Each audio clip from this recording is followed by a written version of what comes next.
श्रीफल किसको कहते हैं? अरे यहां नारियल नहीं है, श्रीफल। श्रीफलाय नमः, श्री द्रुमाय नमः। चलो ये मंत्र बता देते हैं। सोमवार को बिल्वपत्र नहीं उतारना चाहिए,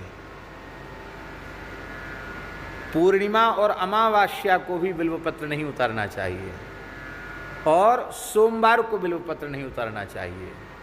और बिल्वपत्र के निकट जब जावे तो बिल्वपत्र को जूता चप्पल पहनकर बिल्वपत्र का स्पर्श नहीं करना चाहिए, और बिना स्नान के बिल्व वृक्ष का स्पर्श नहीं करना चाहिए। साक्षात भगवती महालक्ष्मी ही बिल्व वृक्ष के रूप में विराजमान है।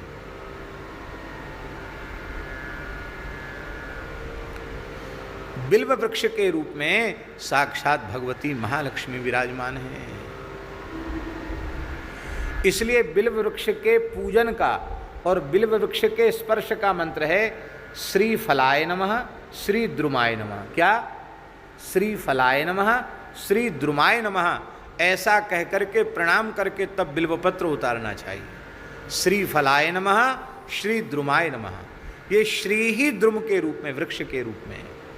चलो कथा सुनाई देते हैं। ये श्रीफल बिल्व के रूप में लक्ष्मी जी कैसे हुई? श्री सूक्त में भी तो आता है ना, श्री सूक्त में भी आता है ना बिल्व का। क्या आता है? देखो उठ नहीं रहा। हिरण्यवर्णाम हरिणीम सुवर्ण ऋतस्रजाम चंद्राम हिरण्यमीं लक्ष्मीं जात वेदो माँ भाव ताम माँ वह जात वेदो लक्ष्मी मनवगामिनीं यस्याम हिरण्यम विंदेयम गामस्वं पुरुषाम अस्तु पूर्वाम रथमध्याम अस्तनाद प्रमोदिनीं श्रियम देवी वहे श्रीर्मा देवी युष्ताम कांसोस हरिण प्राकाराम आर्द्राम ज्वलतीं तृप्ताम तर्पयन्तीं पद्मेष्टाम पद्मप्रणाम ताम यो पय श्रियम चंद्राम प्रभास्याम सा ज्वलतीं श्रीम लोके देवजुषा मदाम ताम पद्मे शरणम हम प्रपदे लक्ष्मीर्मनिषताम त्वां प्रणोमि आदित्यवर्णे तपसोदिजातो वनस्पतिस्तव वृक्षोथ विल्वः। वनस्पतिस्तव वृक्षोथ विल्वः। वनस्पति जो वृक्ष नाम बिल्व नाम का वृक्ष है वो आपका स्वरूप है। ये वेद में लिखा है। वनस्पतिस्तव वृक्षोत बिल्वः तस्य फलानि तपसा नुनंतु मायांतरायाश्च बाह्या अलक्ष्मी ही। उसके जो फल हैं हमारी अलक्ष्मी को नुदंतु, बाहर दरिद्रता का नाश करें। बेल का फल दरिद्रता का नाश करता है। सीताराम, बिल्व का फल उसका गूदा निकाल करके भीतर का, और उसको गाय के घी में डुबा करके हवन करने से लक्ष्मी जी की विशेष कृपा प्राप्त होती है।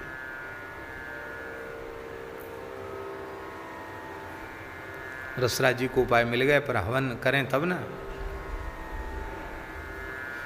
तो ये विशेष, और उतना भी न हो तो लिखा है बिल्व का पत्र, क्योंकि बिल्व फल हमेशा होता नहीं, तो बिल्व पत्र को भी घी में डुबा करके आहुति देने से लक्ष्मी जी की प्रसन्नता प्राप्त होती है।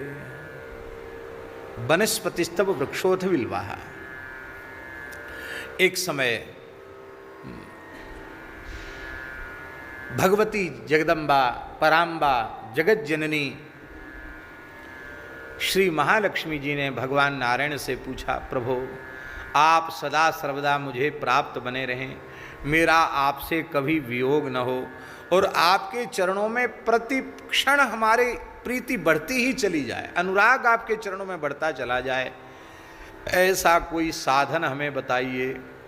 भगवान हंसने लगे, बोले इसके लिए तो तुमको तपस्या करनी पड़ेगी।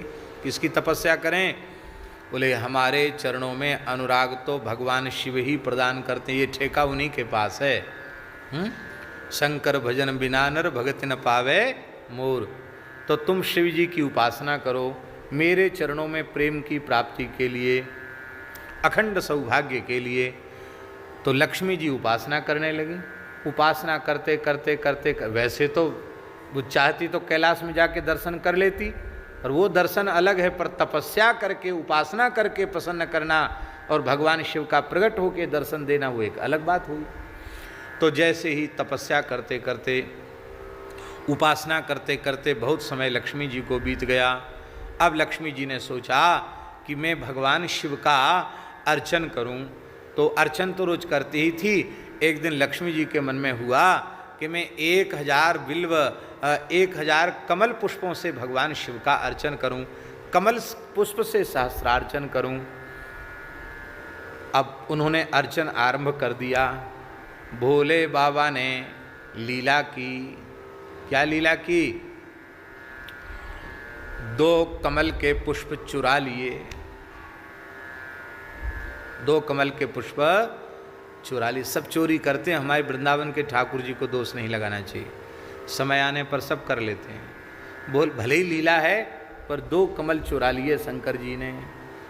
अब पूजन के बीच में उठना, बोलना, संकेत करना, या वो तो भगवती महालक्ष्मी संकल्प करें तो प्रकट हो जाए, पर ये अपनी शक्ति का प्रयोग करना वो भी एक दोष ही है। उपासक बन के उपासिका बन के बैठी हैं। तब उन्होंने विचार किया अब मैं क्या करूं। तब उनके मन में आया कि भगवान श्री नारायण हमारे पयोधरों को खिले हुए कमल का जो बंद जो माने अध खिला हुआ जो कमल है, उस यह उपमा हमारे पयोधरों की भगवान नारायण देते हैं, तो क्यों ना यही कमल हैं, ये कमल ही मैं अर्पित कर दूं। तो उन्होंने तत्काल अपने पयोधर ही कमल के रूप में अर्पित कर दिए। तत्काल भगवान शिव पार्वती प्रकट हो गए। भगवती का स्वरूप तो तत्काल यथावत ही हो गया, पर वो जो अपने पयोधर अर्पित किए थे उसका सिंचन भगवान शिव ने अमृत से किया, और सिंचन करते ही भूमि से बिल्व वृक्ष प्रकट हो गया।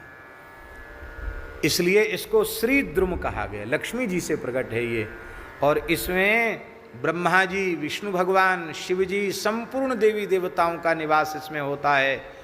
बिल्व वृक्ष के नीचे 68 करोड़ तीर्थों का निवास होता है। बिल्व वृक्ष के नीचे बैठकर साधन करने से बहुत जल्दी मंत्र सिद्धि होती है। शंकर जी की स्थापना की जरूरत नहीं पड़ती। बिल्व वृक्ष के नीचे सहज शिव जी उसके नीचे विराजते हैं, समस्त देवता विराजते हैं। यही भाव मेरे मन में जब ये कथा आई थी तो हमारे मन में ये भाव आया था, कहीं ऐसा हो जहाँ शिव जी को मध्य में हम विराजें और प्राकृतिक रूप से कम 11-12 बिल्व के वृक्ष हों, और उन वृक्षों का ऐसे झुरमुट बन के प्राकृतिक शिव जी का मंडप बन जाए, जिसमें बिल्व वृक्ष के बीच में बैठकर शिव जी का स्मरण किया जाए, वहीं बैठ के राम राम किया जाए। तो हमारे पुरानी गौशाला में बाबा हैं, ये कर तो रहे हैं वहाँ तैयारी, ये चबूतरा के चारों 10-12 बिल्व वृक्ष लगा करके उसकी तो कुछ दिनों में भगवान की दया से एक विलक्षण बिल्व कुंज बन जाएगी। बिल्व की बड़ी भारी महिमा है। ये जो बिल्व के 3 पत्र होते हैं, 3 पत्ता होता है ना बिल्व के, उन 3 त्रिदलम त्रिगुणाकारम त्रिनेत्रम चतुर्धायुधम, ये 3 जो बिल्व के दल हैं उनमें दाहिने पत्ते में भगवान नारायण विराजमान हैं, बाएं पत्ते में श्री ब्रह्मा जी विराजमान हैं, और बीच का जो ऊर्ध्वमुखी पत्र होता है, ऊपर वाला पत्र, उसमें भगवान महेश्वर भगवान शिव विराजमान हैं। इस तरह से तीनों देवता पत्र में विराजमान है।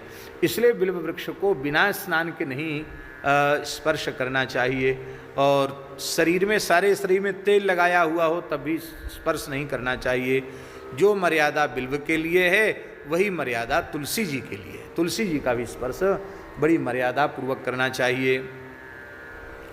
और महाराज जी, बिल्व का जो फल है ना वो इतना पवित्र होता है कि बिल्व, आप एक बार आपने बेल खाया, बेल का शरबत पी लिया या बेल खा लिया, तो 27 दिन के भीतर यदि मृत्यु हो जाए तो उसकी अधोगति नहीं होगी, उसको नरक नहीं जाना पड़ेगा, वो उत्तम लोकों में जाएगा। एक बार बिल्व भीतर जाने से 27 दिन तक शरीर में उसका दिव्य प्रभाव होता है। हम बड़े भावपूर्वक स्मरण कर रहे हैं। पूज्य श्री प्रभुदत्त ब्रह्मचारी जी ने एक ग्रंथ लिखा है, बिल्व फल अमृत फल। हमको एक बार वह इतना मोटी पुस्तक है, उसको पढ़ने का अवसर मिला है।